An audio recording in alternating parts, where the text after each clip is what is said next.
So we moved here 10 years ago due to work. We'd visited some friends in Dorking and fell in love with the area. And we ended up living just a stone's throw away from here in Mansion House Gardens for a few years, then moved to Ashted.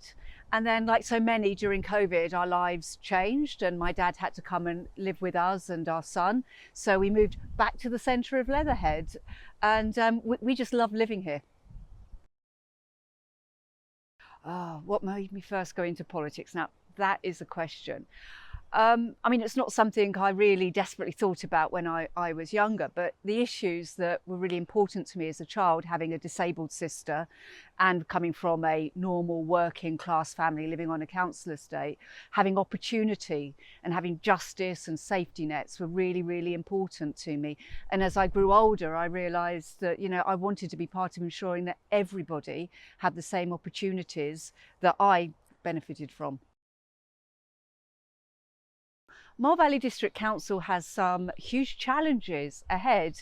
Clearly, we've got local government restructure, which means effectively in 2 years, Mole Valley will cease to exist. So in that time, we have to make sure that our community assets, you know, the things such as our war memorials, our allotments, our parks, you know, wonderful spaces like this here in Leatherhead are protected. So that's a really key priority. We've obviously got the local plan, which is, you know, embedded and rolling out and making sure that we have the infrastructure that is required to make that local plan work, but also delivers great benefits for our communities in the things that we can deliver, such as a health hub here in Leatherhead.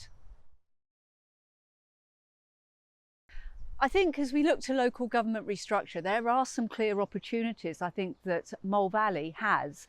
We have, you know, we are just by the M25. We've got Heathrow and Gatwick. As part of a unitary, we can be well placed economically and socially to deliver benefits. And having a local plan in place means that our green belt is as protected as it can be. And really within that new unitary space, you know, that gives us a solid foundation to talk infrastructure with our colleagues such as Elmbridge.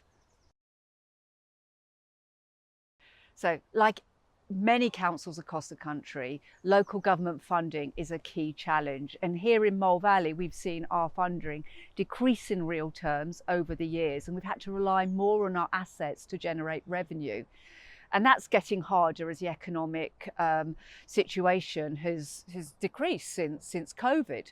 So these are really hard challenges, which is part of the government's decision for local government restructure.